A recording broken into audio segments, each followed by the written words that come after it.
बिस्मिल्लाहिर्रहमानिर्रहीम। तो जनाब आए जरा कुछ सीखना शुरू करते हैं अबाउट स्टॉक एक्सचेंज। ठीक है भैया, बेसिक से स्टार्ट करेंगे और फिर ग्रेजुअली हम उसको आगे लेके चलेंगे ताकि जो न्यू एंट्रेंट्स हैं वो भी समझ सकें और जो एक्सपीरियंस है वो भी समझ सकें।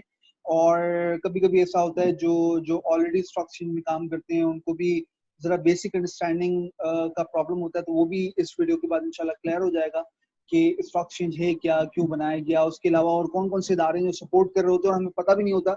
हम ट्रेडिंग कर रहे होते हैं, हम इन्वेस्टमेंट कर रहे होते हैं, लेकिन हमें पता ही नहीं होता कि मैकेनिज्म क्या है। तो हम आज कोशिश करेंगे कि उस पूरे के पूरे हिसाब किताब को हम समझें और हमारी थोड़ी सी प्रोफेशनल ग्रोथ भी हो और हम अपनी डेवलपमेंट भी कर सकें। और अगर हम एक एक इदारे से मुंसलिक होने लगे हैं या हुए हुए हैं तो हमें एटलीस्ट उसका बैकग्राउंड पता हो, उसका मैकेनिज्म पता हो। ठीक है भैया, तो let's discuss something about Pakistan stock exchange. ठीक है भैया, स्टॉक एक्सचेंज के बारे में डिस्कशन हम स्टार्ट कर लेते हैं जनाब। स्टॉक एक्सचेंज,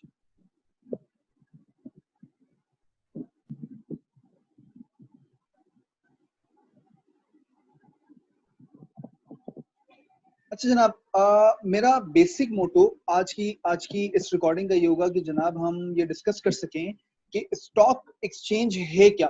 ठीक है भैया, और ये क्यों अमल में आया। दुनिया भर में स्टॉक एक्सचेंजेस हैं, इसी तरीके से पाकिस्तान में भी हैं, तो ये है क्यों, ये हमारी लाइफ में या एक एक कंट्री के लिए क्यों इतनी इंपॉर्टेंट होती है, इसके अंदर ऐसी क्या चीज है, ऐसे जरा डिस्कस करते हैं। दो पार्ट्स हैं इस नाम के, स्टॉक एक्सचेंज। मैं बिल्कुल बेसिक से लेके चलूंगा। सबसे पहले डिस्कस करूंगा stock and then will discuss exchange. ठीक है भैया, अच्छा स्टॉक स्टॉक क्या है सर? सर आइए जरा डिस्कस करते हैं। स्टॉक इज बेसिकली,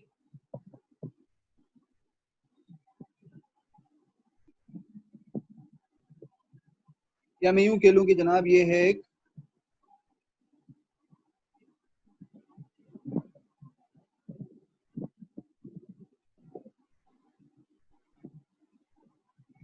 ये कंपनी के शेयर्स होते हैं। शेयर्स क्या होते हैं सर? शेयर्स क्या होते हैं सर? शेयर्स बेसिकली एक सर्टिफिकेट होता है। सर किस चीज का सर्टिफिकेट होता है? सर आइए जरा डिस्कस करते हैं।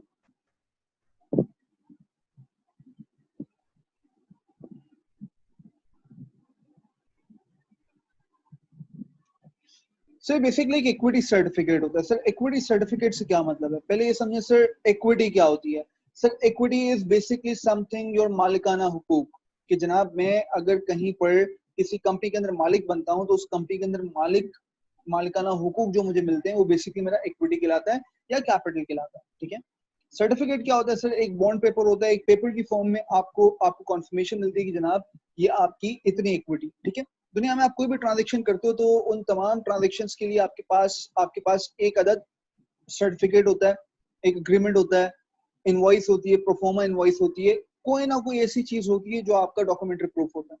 इसी तरीके से जब आप किसी कंपनी में इन्वेस्टमेंट करते हैं या किसी कंपनी के मालिक बनते हैं तो आपके पास एक शवाहिद होता है आपके पास, या आप यूं कह लें कि आपके पास एक डॉक्यूमेंट होता है, और वो डॉक्यूमेंट बेसिकली क्या कहलाता है जनाब? वो डॉक्यूमेंट आपका सर्टिफिकेट कहलाता है। सर किस चीज का सर्टिफिकेट होता है? वो शेयर्स सर्टिफिकेट होता है। ठीक है भैया, अच्छा इक्विटी सर्टिफिकेट, शेयर सर्टिफिकेट आपके पास आता है।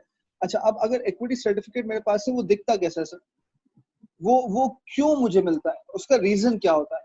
लेट्स सपोज ओजीडीसी कंपनी, ठीक है, oil and gas development company of Pakistan एक कंपनी है। वो कंपनी आज से कुछ साल पहले आपके पास आई और आपसे कहा यार जवाब भाई आप एक काम करें, आप हमारी कंपनी में इन्वेस्टमेंट करें।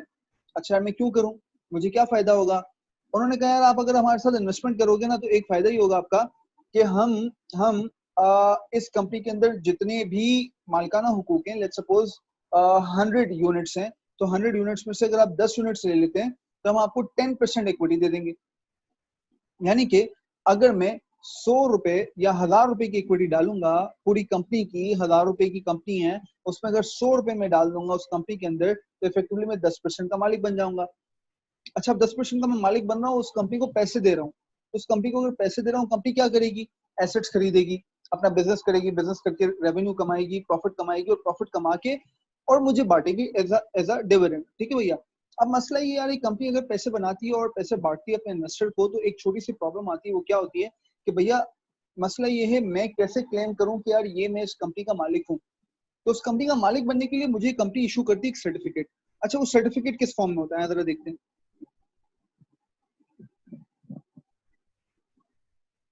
लेट्स सपोज हम बात करते हैं oil and gas development company of Pakistan की ओजीडीसी, ठीक है भैया।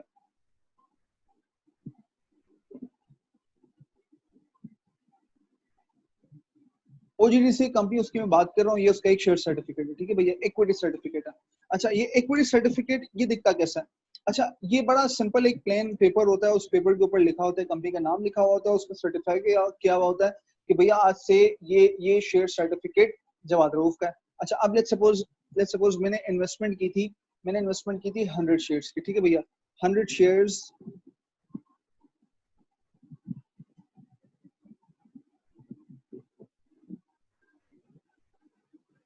100 शेयर्स मैंने इन्वेस्ट किए, 10 रुपए का एक शेयर था, इफेक्टिवली मेरी इन्वेस्टमेंट कितनी हो गई भाई?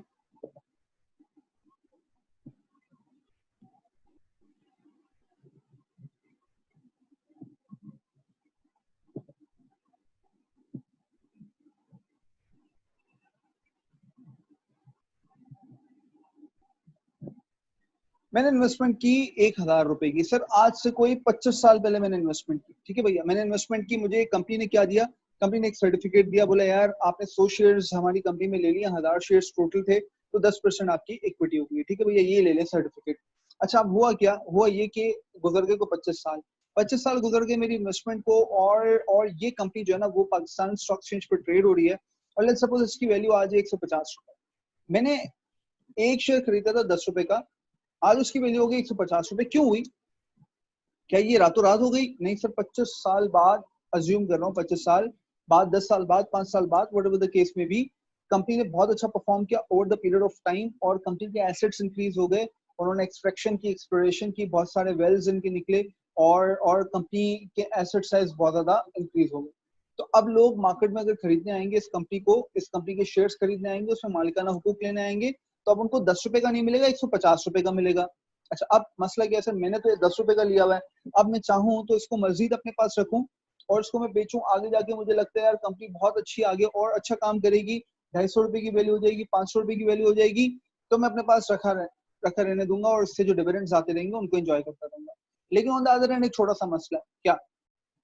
लेट्स सपोज मुझे आज पैसों की जरूरत पड़ती है, 5-10 साल 25 साल गुजर चुके हैं, आज 150 रुपए का शेयर हो गया, मैंने 10 रुपए का लिया था, मुझे पैसों की जरूरत पड़ गई, मैं क्या करूंगा? मैं इस शेयर को बेचूंगा। अब मैं बेचूंगा तो मैं कहाँ बेचूं? लेट्स सपोज मैंने अपने एक दोस्त को बेचना है, मैंने अपने दोस्त को बोला देखो यार ये एक इन्वेस्टमेंट सर्टिफिकेट है, ये ओजीडीसी कंपनी की इक्विटी है, तुम यार ये ले लो, आगे जाके मुझे लगता है यार 500 रुपए का होगा।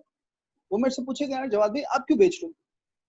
यार मैं इसलिए बेच रहा हूँ क्योंकि मुझे पैसों की जरूरत है, ठीक है ना यार, मुझे कोई पर्सनल काम है, मैंने कहीं और इन्वेस्टमेंट करनी है, तो मैं ये इस इन्वेस्टमेंट में से निकलना चाहता हूँ, मैं मजीद इसमें वेट नहीं करना चाहता, मैंने बहुत होल्ड किया और बहुत अच्छे रिटर्न कमा लिए, अब मैं इसे बेचना चाहता हूँ। ठीक है भाई, कोई मसला नहीं है। लेट्स सपोज मैंने वो शेयर बेचा, ये मेरी कॉस्ट है,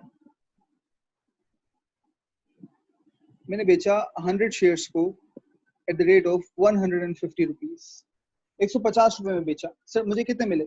सर मुझे मिले कोई 15,000 रुपए, ठीक है भैया, ये 15,000 रुपए, ठीक है, ये मेरी प्रोसीड्स हैं,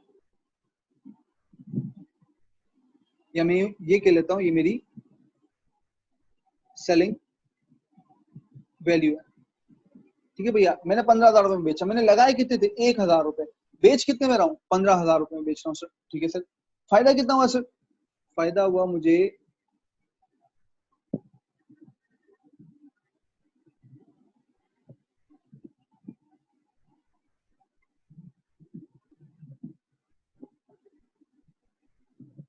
सर 14,000 रुपीज का मुझे गेन हो गया, ठीक है, 14,000 रुपए का गेन हो गया, मैंने अपने दोस्त को बेच दिया, अब उसके पास सर्टिफिकेट चला गया, यानी कि मेरा दोस्त जाएगा कंपनी के पास, उसे कहेगा उसके रजिस्ट्रार को कि भैया जवाद साहब से मैंने ले लिए हैं और अब ये शेयर्स मेरे नाम पे आप ट्रांसफर कर दें। कंपनी अपने शेयर रजिस्ट्रार के पास से, अपने शेयर रजिस्टर में से एक जो जो भी कंपनी का ओनर होता है उसका एक रजिस्टर बनना होता है, ठीक है भैया, उस रजिस्टर के अंदर जवाद रऊफ का नाम स्ट्राइक ऑफ हो जाएगा, और लेट्स सपोज शर्जील साहब ने लिया तो शर्जील साहब का नाम उसमें ऐड हो जाएगा, ठीक है। अच्छा अब सिचुएशन क्या बनी? सिचुएशन ये बनी जनाब, मैं तो 14,000 रुपए का गेन करके चला गया, अब जो मेरे दोस्त ने लिए हैं उसको 150 रुपए की वैल्यू पर वो उसकी कॉस्ट बन जाएगी, आगे वो 250 रुपए का बेचता है तो उसको 100 रुपए का नफा हो जाएगा, और अगर वो नीचे बेचेगा 125 रुपए में तो उसको नुकसान हो जाएगा, डिपेंड्स कि क्या होगा, ठीक है। अच्छा, अब सिचुएशन क्या बनी? सिचुएशन ये बनी जनाब, आपने ये तो सीख लिया कि एक स्टॉक एक्सचेंज, स्टॉक क्या होता है सर? स्टॉक एक कंपनी के अंदर मालिकाना हुकूक होते हैं। एक कंपनी के अंदर आप मालिक बनते हो। अच्छा सर, मसला ये है कि अगर मैं मालिक बना हूं तो मैंने इन्वेस्टमेंट किया। सर मैंने अगर इन्वेस्टमेंट की है तो इन्वेस्टमेंट की सर मैंने इफेक्टिवली 1,000 रुपए की इन्वेस्टमेंट की, 10% का मैं मालिक बन गया। अब सिचुएशन ये सर, मुझे बेचना था, मैंने शेयर्स बेच दिए। यानी कि मैं मालिक तो बनता हूँ, लेकिन मैं उस कंपनी को चला नहीं रहा। सर कंपनी को चलाने के लिए क्या चाहिए? सर कंपनी को चलाने के लिए कम से कम 51% शेयर्स चाहिए मुझे। अगर मैं बहुत बड़ा इन्वेस्टर हूँ, मैं 51% एक कंपनी का ले सकता हूँ, तो उस कंपनी का कंट्रोल मेरे पास आ जाएगा। उस कंपनी को चलाने के मेरे पास हुकूक आ जाएंगे, राइट्स आ जाएंगे। ठीक है भैया? उस कंपनी को चलाने के राइट्स अगर मेरे पास आ जाते हैं, तो मैं क्या करूंगा, उस कंपनी को अपनी स्ट्रेटेजी से अपने हिसाब से लेके चलूंगा आगे। लेकिन अगर मैं एक इतनी बड़ी इन्वेस्टमेंट नहीं करना चाहता या नहीं कर सकता, तो मैं क्या करूंगा, अगर मुझे वो कंपनी अच्छी लगती है तो मैं उसमें एक प्रोपोर्शन ले लूंगा, एक हिस्सा ले लूंगा। जितना हिस्सा मेरा होगा उतने हिस्से का मैं ओनर होऊंगा। इसका मतलब ये बना कि अगर अगर आप इन्वेस्टमेंट करना चाहते हो, कोई एक सेक्टर आपको अच्छा लगता है, आपको गाड़ियों का सेक्टर अच्छा लगता है, आपको ऑयल एंड गैस का सेक्टर अच्छा लगता है, आपको कंज्यूमर सेक्टर अच्छा लगता है, आपको फार्मास्यूटिकल सेक्टर अच्छा लगता है, आप एक पूरी कंपनी सेटअप नहीं कर सकते। आपके पास एक्सपर्टीज नहीं है, फंड्स नहीं है, तो आप क्या करते हो, आप जो ऑलरेडी लिस्टेड कंपनीज होती हैं उनके शेयर्स खरीद लेते हो। जब उनके शेयर्स खरीदते हो तो आप मालिक बन जाते हो, क्योंकि आपको कंपनीज अच्छी लग रही होती हैं, आपको लगता है कि वो आगे जाके बहुत अच्छा काम करेंगी। लेकिन आप क्योंकि कंपनी नहीं लगा सकते, तो आप उस कंपनी के अंदर जो ऑलरेडी लिस्टेड है उसके अंदर एक हिस्सा ले लेते हो, जितनी आप इन्वेस्टमेंट करना चाहो, तो आप उतने हिस्से के मालिक बन जाते हो। ठीक है भैया? अच्छा, कंपनी आपसे पैसे क्यों लेती है? पहली दफा कंपनी आपसे पैसे लेती है जब शेयर्स देती है, तो कंपनी उससे अपनी मशीन्स लगाती है, अपनी सेल्स को इंक्रीज करती है, प्रॉफिट इंक्रीज करती है, ताकि आपको डिविडेंड दे सके। उसके बाद क्या होता है, जैसे मैंने अभी आपको बताया, मैंने 10 का लिया था, 150 का दोस्त को बेच दिया। कंपनी को ऐसा कोई फायदा नहीं हो रहा, कंपनी बल्कि हमें फायदा पहुंचा रही है, अच्छा काम करती है। ठीक है? तो हमें ढूंढनी पड़ती है अच्छी कंपनीज कौन सी हैं जो शेयर होल्डर्स को फायदा पहुंचा रही है। ठीक है भैया? तो इसका मतलब ये बना कि अगर मैं कोई कंपनी नहीं लगा सकता रिसोर्सेज के लैक की वजह से या लैक ऑफ फंड्स की वजह से, तो मैं ऑलरेडी लिस्टेड कंपनीज के अंदर जाके एक प्रोपोर्शन ले लेता हूँ, जो शेयर्स कहलाते हैं, जो मेरी इन्वेस्टमेंट हो जाती है, और वो इक्विटी इन्वेस्टमेंट होती है। इसमें कोई इंटरेस्ट की हम बात नहीं कर रहे, कोई फिक्स रिटर्न की बात नहीं कर रहे। जरूरी नहीं है हर कंपनी डिविडेंड दे। अगर कंपनी प्रॉफिट कमाएगी तो आपको शराकतदारी देगी प्रॉफिट में, अगर लॉस होगा तो वो लॉस में भी आपकी शराकतदारी होगी, यानी कि आपकी शेयर्स की वैल्यू कम हो जाएगी, क्योंकि लोग उसे लेना पसंद नहीं करेंगे। तो सर प्रॉफिट और लॉस में इसमें शेयरिंग आपकी हो रही होगी। ठीक है भैया? अच्छा, ये तो आपने सीखा कि स्टॉक क्या है, शेयर्स क्या है। ठीक है भैया? अच्छा, अब शेयर्स क्या है, स्टॉक क्या है, ये तो आपने देखा। अब एक्सचेंज क्या है। अब प्रॉब्लम ये है भाईजान कि मैं अपने दोस्त को तो वो शेयर्स बेच दी, दोस्त को शेयर्स बेच दी, कोई मसला नहीं हुआ सर। अब एक छोटा सा प्रॉब्लम क्रिएट होता है सर, जब मैं रोजाना की बेसिस पे अगर इन्वेस्टमेंट करूंगा, मैं ट्रेड करूंगा, मैं डिफरेंट सेक्टर्स के अंदर खरीदो फरोख्त करूंगा शेयर्स की। मेरी इन्वेस्टमेंट का नेचर ऐसा है कि यार मैं 3 मंथ्स के लिए एक इन्वेस्टमेंट लेता हूँ कि यार ठीक है यार, 3 मंथ्स में मुझे अच्छा रिटर्न मिलेगा, मैं वो इन्वेस्टमेंट बेचूंगा, किसी और कंपनी में इन्वेस्टमेंट करूंगा। तो अब एक मसला है सर, वो क्या, मैं फिजिकल शेयर सर्टिफिकेट्स लेके नहीं घूम सकता। ठीक है? मैं अपने बायर को ढूंढ नहीं सकता बार बार कि यार मेरे से कोई लेने वाला मुझे मिल जाए, और फिर मैं खुद अगर बाय करना चाहूँ किसी कंपनी के शेयर्स, तो मुझे जाकर ढूंढना पड़ेगा कि यार मैं किससे खरीदूं, कौन है बंदा जो जो बेचना चाहता है। तो हम क्या करते हैं सर, अगर हमें सूट चाहिए होते हैं, कपड़े चाहिए होते हैं, हमें जूते चाहिए होते हैं, हमें हमें मतलब कोई भी ऐसी शॉपिंग करनी होती है, तो हम क्या करते हैं, एक मार्केट जाते हैं, एक बाजार जाते हैं। ठीक है भैया? जहाँ पर रेडिली अवेलेबल होते हैं बायर्स भी और सेलर्स भी। जो बेचना चाहता है वो मार्केट में दुकान लगा लेता है, जो खरीदना चाहता है वो वॉक इन आके माल लेकर चला जाता है। इन द सेम मैनर, ये स्टॉक्स, जो शेयर्स ऑफ द कंपनीज हैं, ये ट्रेड होने के लिए, इजीली अवेलेबिलिटी को इंश्योर करने के लिए एक काम किया गया। क्या काम किया गया? उसके लिए बनाई गई एक्सचेंज। तो सर एक्सचेंज क्या होती है? Basically exchange is a market place.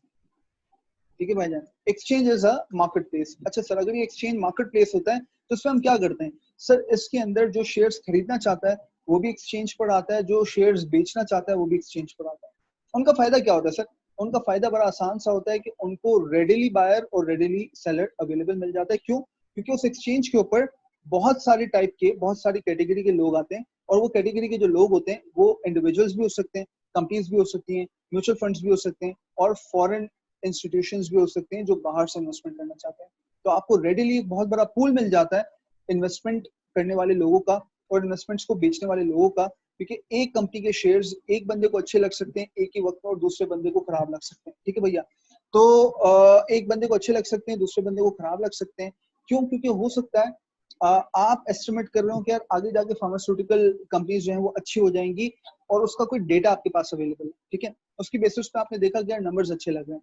हो सकता है किसी और बंदे को ऑयल एंड गैस का जो सेक्टर है वो ज्यादा अच्छा लग रहा हो, तो फार्मास्यूटिकल के शेयर्स बेचकर ऑयल एंड गैस के शेयर्स लेने जाएगा अगर, तो वो फार्मा के शेयर्स बेचेगा और आप ले रहोगे। इसका मतलब एक मार्केट के अंदर हमेशा बायर और सेलर हर एक कंपनी का अवेलेबल होता है, ठीक है। हर एक बंदा अपनी प्रायोरिटी के हिसाब से शेयर्स लेता है और बेचता है। तो जनाब एक मार्केट प्लेस बना दी गई दुनिया भर में, सिर्फ पाकिस्तान में नहीं दुनिया भर में, कि भाईजान जिसको शेयर्स चाहिए, जिसको कंपनी का मालिक बनना है, कंपनी के अंदर इन्वेस्टमेंट करनी है, वो आए स्टॉक एक्सचेंज के ऊपर, और स्टॉक एक्सचेंज के ऊपर जिस कंपनी के अंदर, जिस सेक्टर के अंदर आपने इन्वेस्टमेंट करनी है वो आप इन्वेस्टमेंट करें, और इन्वेस्टमेंट करके और खरीदें शेयर्स और बेचें शेयर्स, को मसला ही नहीं है। आपको इंडिविजुअली जाकर बंदा ढूंढने की जरूरत नहीं है कि कौन खरीदेगा या कौन बेचेगा जिससे मैं खरीद सकूं। क्या ये बात यहाँ तक क्लियर होती है? तो इफेक्टिवली एक्सचेंज के ऊपर आपको नहीं पता होता आप किससे शेयर्स खरीद रहे हो, आपको नहीं पता होता कि आप किसको शेयर्स बेच रहे हो, लेकिन हाँ एक चीज जरूर होती है कि आपको आपको ये क्लैरिटी जरूर होती है कि भैया आपके शेयर्स अगर आपको चाहिए तो आपको मिल जाएंगे, और अगर आपको बेचने हैं तो आपके शेयर्स बिक जाएंगे। तो एक मार्केट बना दी गई जिसका नाम स्टॉक एक्सचेंज है। स्टॉक्स क्या होते हैं? एक कंपनी के अंदर मालिकाना हुकूक होता है जिसको आप खरीद भी सकते हो, बेच भी सकते हो, और ये इक्विटी होल्डिंग होती है, इसके अंदर कोई इंटरेस्ट की बात हमने नहीं की, ठीक है भैया। प्रॉफिट एंड लॉस शेयरिंग होती है इसके अंदर में। क्या ये बात यहाँ तक हम सबको क्लियर है? कोई मसला है यहाँ तक तो पूछो।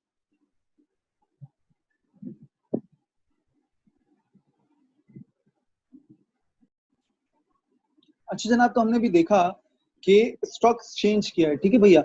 अच्छा अब मैंने आप लोगों को ये भी बताया इस पूरे प्रोसेस में कि एक फिजिकल शेयर सर्टिफिकेट मेरे पास एविडेंस होता है, ठीक है।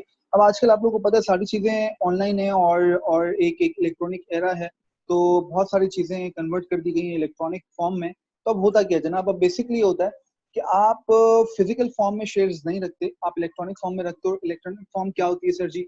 इलेक्ट्रॉनिक फॉर्म से मुराद ये है कि आपके पास एक इंस्टीट्यूशन है, ठीक है, एक एक प्रॉपर इदारा बनाया गया है। उस इदारे का नाम जो है ना वो मैं डिस्कस कर लेता हूँ, उसकी फंक्शनैलिटी आप लोगों से डिस्कस कर लेता हूँ। वो है आपका बेसिकली सीडीसी, ठीक है भैया। CDC is what? CDC is basically an institution named as,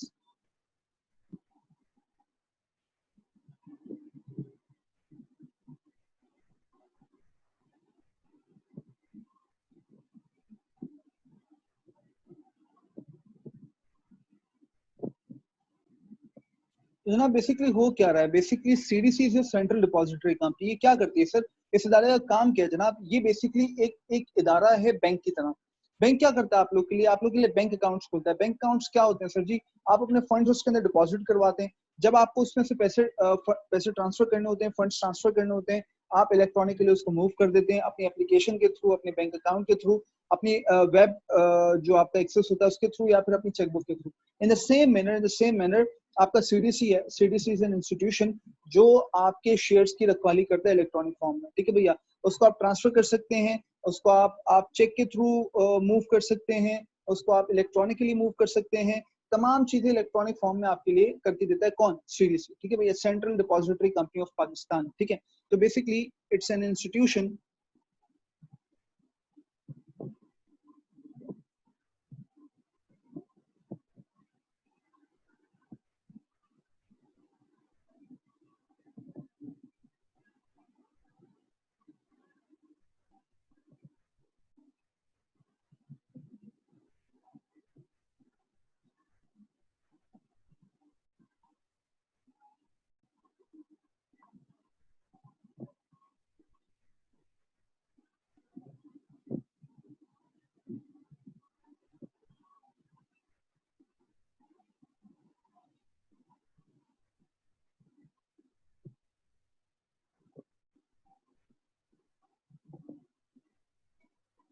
यानी कि सीडीसी क्या करता है जनाब? एक इंस्टीट्यूशन है जो इलेक्ट्रॉनिकली हेल्प करता है आपके आपके जो है वो शेयर्स को मैनेज करने में।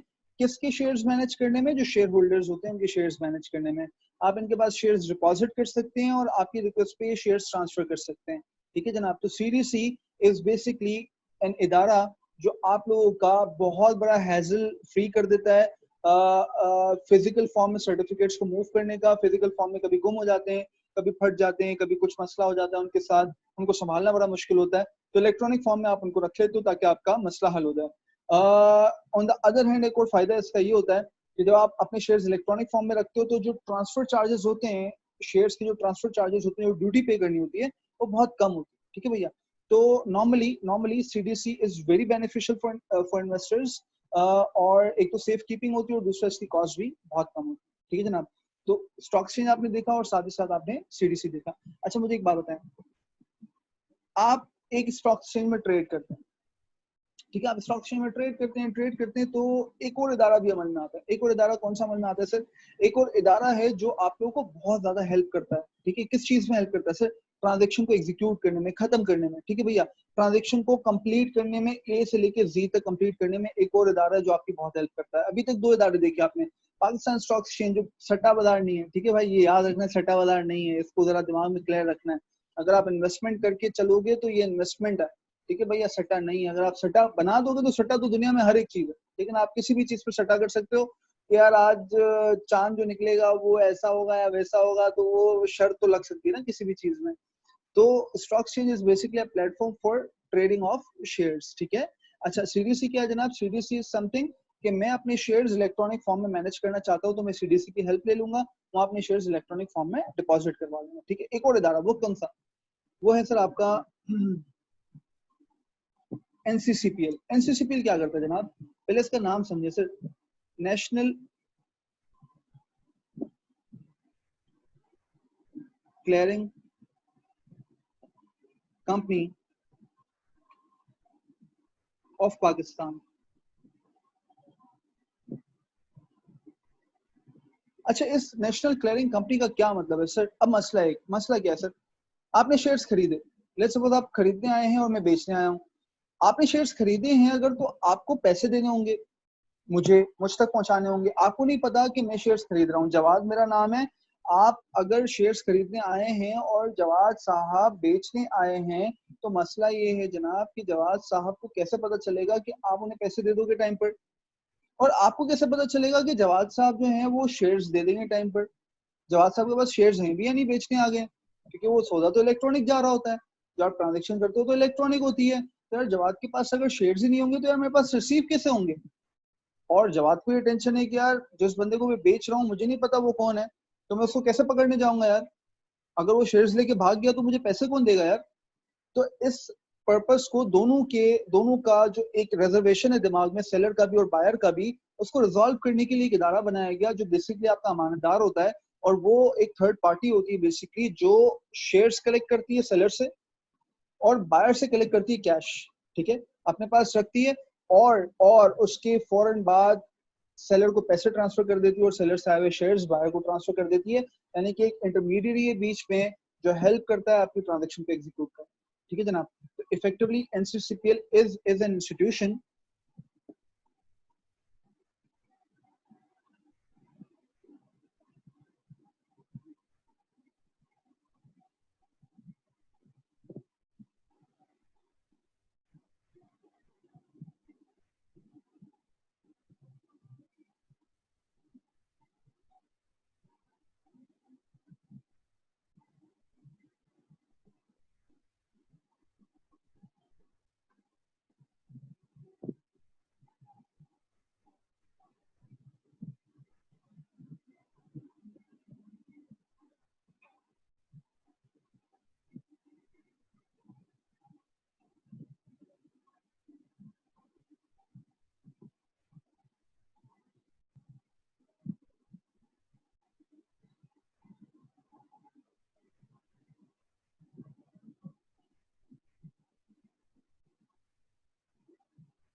जनाब एनसीसीपीएल कौन सा इदारा है? एक इदारा जो आपके शेयर्स क्लियर करने में आपकी हेल्प करता है और आपको पेमेंट मिल जाती है। ठीक है भैया, बायर और सेलर दोनों का इंटरेस्ट प्रोटेक्ट करता है। तो जनाब आपने अभी तक कितने इदारे सीखे?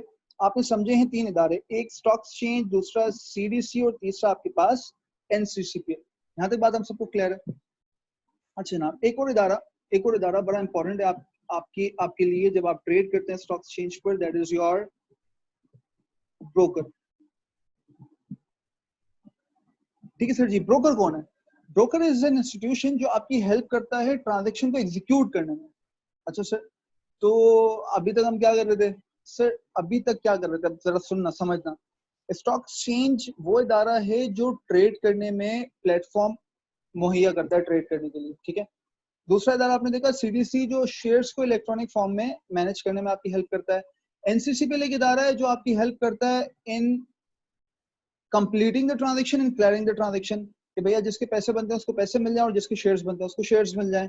ठीक है भैया, अमानतदार होता है आपका, एक थर्ड पार्टी इंश्योरर होता है बेसिकली। अब आती है ब्रोकर की बारी। ब्रोकर कौन है? ब्रोकर इज समवन जो एक्चुअली आपको लेके जाता है स्टॉक एक्सचेंज तक, ठीक है, स्टॉक एक्सचेंज तक पहुंचाता है आपको। अच्छा सर, स्टॉक एक्सचेंज तक पहुंचाने से क्या मतलब है, आए जरा ये समझते हैं।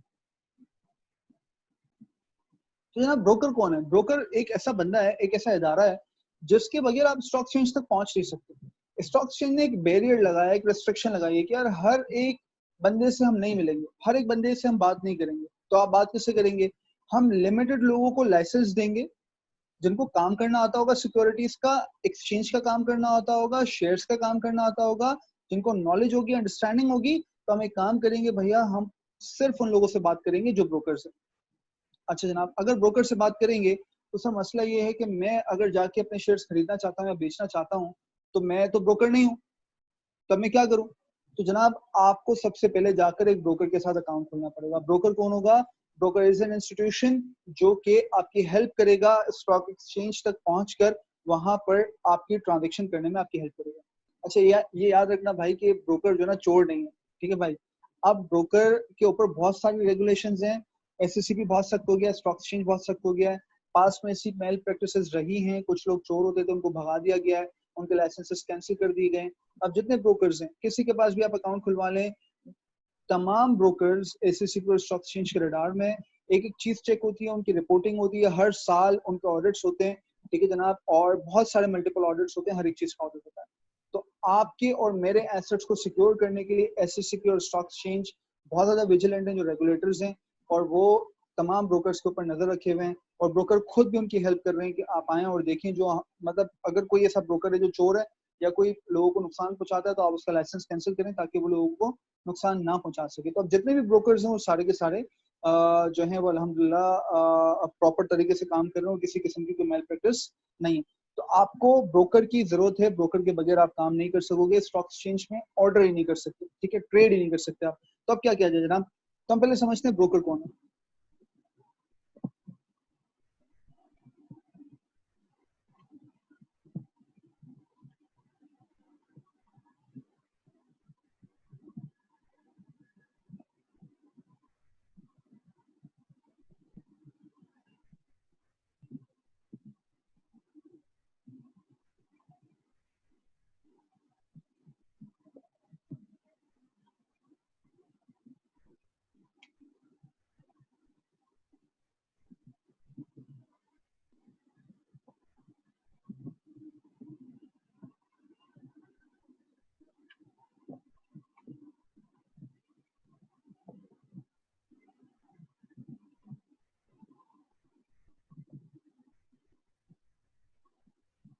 अच्छा जनाब, तो ब्रोकर एक वो बंदा है जो आपकी हेल्प करता है इन एग्जीक्यूटिंग द ट्रेड, ठीक है भैया। ये बात हम सबको क्लियर हो गई है। इसका मतलब ये हुआ जनाब, चार मोस्ट इंपॉर्टेंट इदारे, if you want to trade on Pakistan stock exchange, तो ये चार इदारे आपस में इंटरलिंक्ड है, ठीक है जनाब। चारों के चारों इदारे इंटरलिंक्ड हैं। चार इदारे जब तक आप इनकी सर्विसेज हासिल नहीं करोगे तब तक आप ट्रेड नहीं कर सकते on Pakistan stock exchange. Normally लोगों के जहन में होता है कि सिर्फ मैं पाकिस्तान स्टॉक एक्सचेंज पर ट्रेड करता हूँ, लेकिन अभी इस ड्यूरेशन में हमने क्या किया, हमने एक छोटा सा काम किया कि हमने अंडरस्टैंडिंग ली कि जनाब स्टॉक एक्सचेंज पर ट्रेड करने के लिए हमें दिख तो रहा होता है कि स्टॉक एक्सचेंज है सिर्फ, लेकिन नहीं, उसका बैकग्राउंड में क्या पूरा मैकेनिज्म चल रहा होता है वो हमने पूरा डिस्कस किया। यानी कि अब मैं वन बाय वन चलूं तो आपका बेसिकली ब्रोकर अकाउंट खोलेगा, स्टॉक एक्सचेंज पर ट्रेड करने में ब्रोकर आपकी हेल्प करेगा, सीडीसी आपके शेयर्स अपने पास सिक्योर रखने में आपकी मदद करेगा इलेक्ट्रॉनिकली, और एनसीसीपीएल आपका आपका थर्ड पार्टी सिक्योरिटी होल्डर बनेगा कि जनाब आपके पैसे आपको मिल जाएंगे, आपके शेयर्स आपको मिल जाएंगे। ठीक है जनाब, तो ये चारों इदारे are the most important part of your life when you are investing in Pakistan stock exchange. समझ आती है बात? अच्छा जनाब, अच्छा जनाब, तो आपने सीखा ये चारों इदारों का इंटरलिंकेज सीख लिया, बट मैं चाहता हूं कि अब हम एक काम करें, एक ट्रेडिंग मैकेनिज्म सीखें कि कहां से ट्रांजैक्शन स्टार्ट होती है और कहां तक पहुंचती है। चार इदारों को आपने समझ तो लिया है, इनकी अब लिंकिंग हम देख लेते हैं कि इनिशिएट कहां से हो रही है और खत्म कहां हो रही है। ठीक है भैया, तो आए जरा हम सीखते हैं। मैं इसको नाम दे देता हूं जनाब,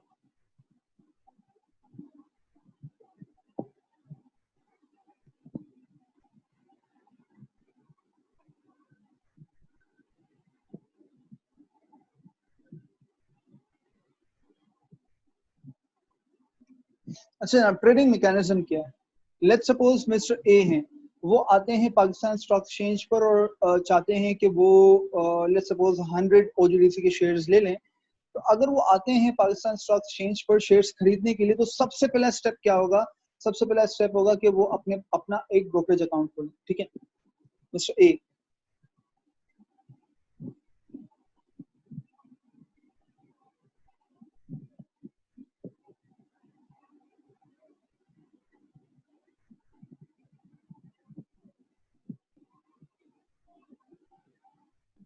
अच्छा जनाब, मिस्टर ए ब्रोकरेज अकाउंट खोल रहे हैं। ठीक है भैया, अब उनको शेयर्स खरीदने हैं। अगर उनको शेयर्स खरीदने तो वो क्या करेंगे? उनको फंड्स जमा करवाने होंगे। इन्वेस्टमेंट करेंगे तो यार पैसे तो चाहिए ना भाई, तो पैसे जमा करवाएंगे किसके पास? सब फंड्स डिपॉजिट होंगे आपके सबसे पहले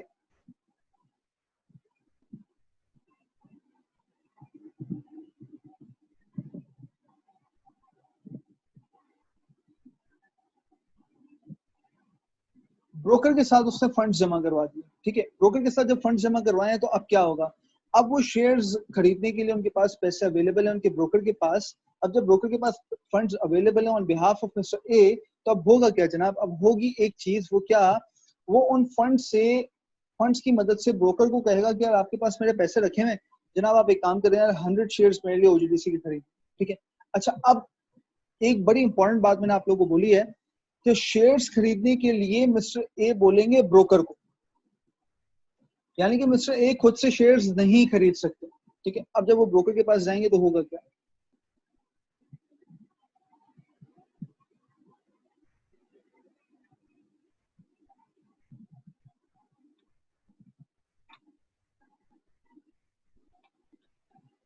प्लेस ऑर्डर थ्रू ब्रोकर। ठीक है भैया, ब्रोकर के थ्रू ऑर्डर प्लेस करना है। अब से मसला ये कि सर मैं क्या करूं, अगर अगर मुझे शेयर्स चाहिए।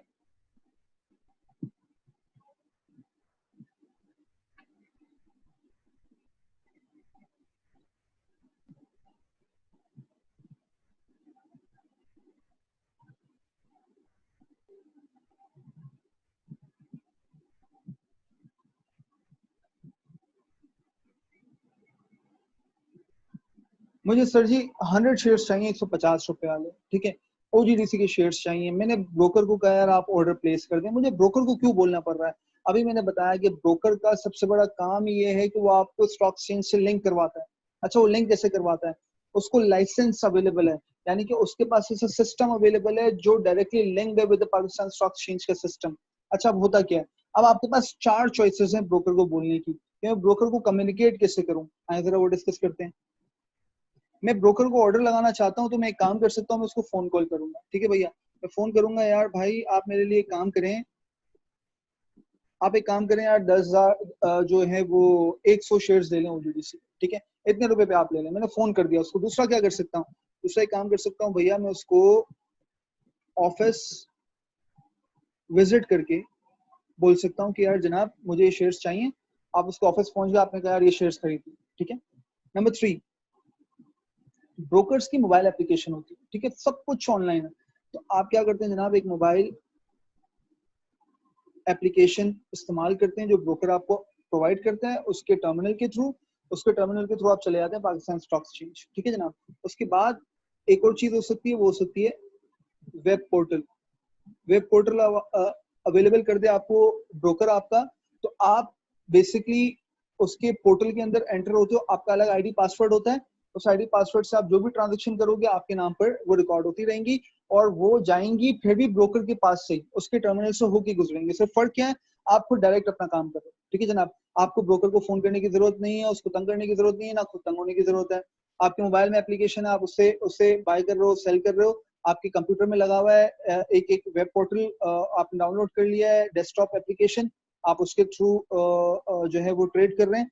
या फिर अगर नहीं है आपके पास अवेलेबल इंटरनेट, तो आप फोन कॉल भी कर सकते हो और उसके ऑफिस भी जाके ट्रेड कर सकते हो, ठीक है जनाब। अच्छा, अब क्या हो रहा है, अब जरा इंपॉर्टेंट पार्ट जनाब, आपने ऑर्डर प्लेस कर दिया, पाकिस्तान स्टॉक एक्सचेंज का ऑर्डर आ गया कि यार 100 शेयर्स बाय होने के लिए आ गए हैं at the rate of 150 rupees, ठीक है। अब सेलर देखते हैं यार बायर खराब है, ठीक है भैया।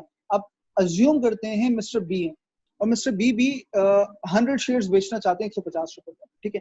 अच्छा, अब होगा क्या, मिस्टर बी आएंगे, मिस्टर बी जो है ना वो है सेलर, ठीक है भैया, ये सेलर है, मिस्टर ए बायर था। अब सर प्रॉब्लम ये है कि मिस्टर बी को भी सबसे पहले तो चाहिए होगा ब्रोकरेज अकाउंट, यानी कि स्टॉक एक्सचेंज में काम करने के लिए सबसे पहला काम आपने क्या करना है, ब्रोकरेज अकाउंट खुलवा लेना है। अच्छा, अब सीन क्या है सर, मिस्टर ए बायर था, उसको फंड्स चाहिए थे ताकि वो शेयर्स खरीद सके, ठीक है। मिस्टर बी जो बेचने आए हैं तो उनको फंड्स की जरूरत नहीं है, उनको शेयर्स की जरूरत है। जो शेयर्स वो बेचना चाहते हैं उनके पास शेयर्स अवेलेबल होने चाहिए, तो अब वो क्या करेंगे, वो डिपॉजिट करवाएंगे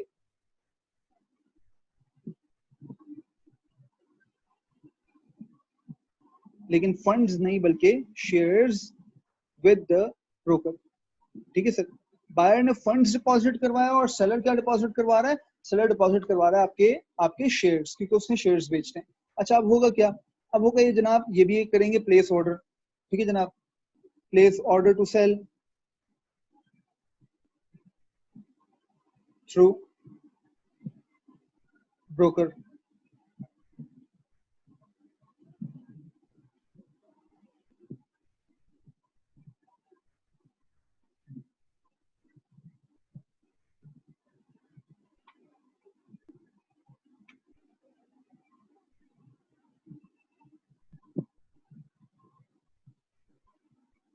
अच्छा जनाब, अब क्या हुआ, मिस्टर ए ने बाय के लिए ऑर्डर लगाया, मिस्टर बी ने सेल के लिए ऑर्डर लगाया, दोनों की ट्रांजेक्शन हो गई मैच, ठीक है, दोनों की ट्रांजेक्शन मैच हो गई, एग्जीक्यूट हो गई। जनाब ये ऑर्डर लगा, ये ऑर्डर लगा,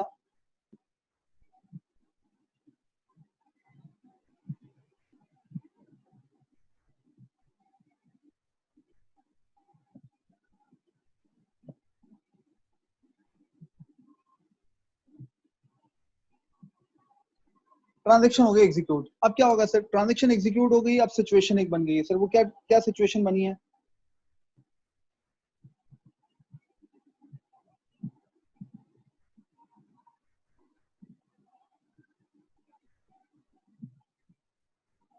सर ये ट्रांजेक्शन तो एग्जीक्यूट हो गई, अब एक एक सिचुएशन बनी है सर, वो क्या सिचुएशन बनी है, सिचुएशन ये बनी है जनाब कि ट्रांजेक्शन एग्जीक्यूट हो गई, बायर को एक मैसेज जाएगा ब्रोकर की तरफ से, सेलर को सेलर के ब्रोकर की तरफ से एक मैसेज जाएगा कि जनाब आपका शेयर बाय हो गया और आपका शेयर सेल हो गया।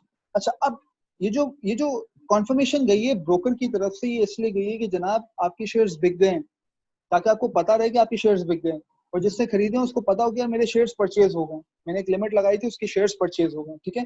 तो अगर आपने वो शेयर्स परचेज नहीं किए, आपकी बिहाफ पे किसी और ने कर लिए, तो आपके नंबर पर मैसेज आएगा, आप फौरन से ब्रोकर को फोन करके बोल सकते हो मैंने परचेज नहीं किया, मैंने सेल नहीं किया, ठीक है। तो आपको कॉन्फर्मेशन आ जाती है थ्रू मैसेजेस। अच्छा, फिर डे एंड पर जब पूरा दिन खत्म होता है तो आपके पास ईमेल भी आती है और मैसेज भी आता है, ड्यूरिंग द डे जो आप एक्टिविटी करते हो उसका पूरा का पूरा समरी वो आपको दे देता है, ईमेल पे भी और मैसेज पे भी कि क्या क्या खरीदा, क्या क्या बेचा और आपके पास क्या क्या बैलेंस अवेलेबल, ठीक है। अच्छा, अब जरा इस ट्रेड की हम एग्जीक्यूशन तो हम कर लिए, अब होगा क्या, नेक्स्ट स्टेप क्या होगा, एग्जीक्यूशन तो हो गई, अब क्या करूं, अब क्या होगा, अगला स्टेप क्या होगा। सर आज तो एग्जीक्यूशन हुई है सर, मेरे पास शेयर्स आएंगे कब, सर जी आपके पास जो शेयर्स आएंगे ना,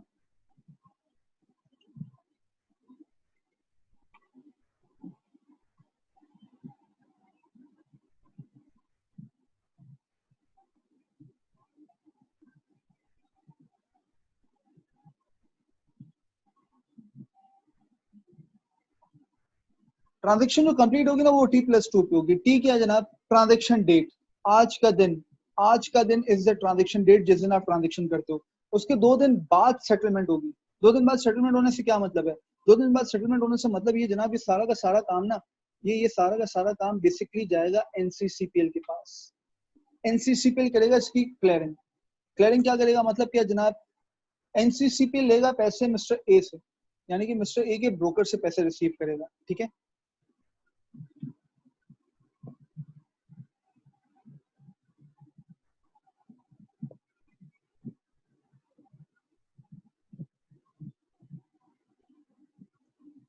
कौन रिसीव कर रहा है? एनसीसीपीएल। और मिस्टर बी से क्या लेगा?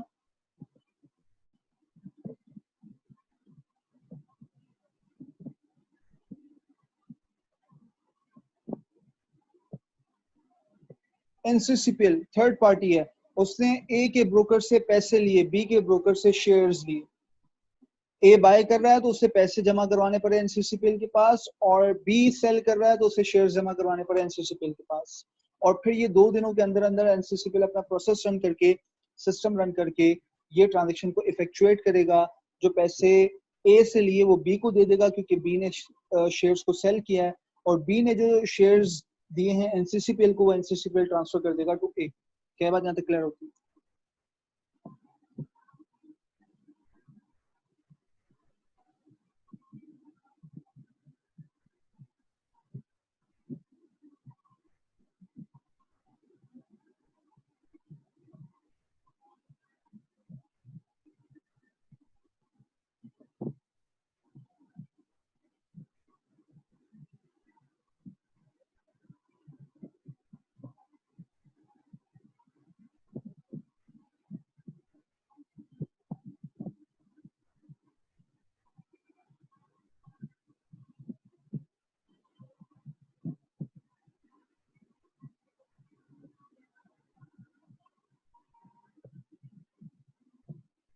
ठीक है जनाब, तो एनसीसीपीएल एक मेजर रोल आपका प्ले करेगा फंड्स और शेयर्स की मूवमेंट में, ठीक है जनाब।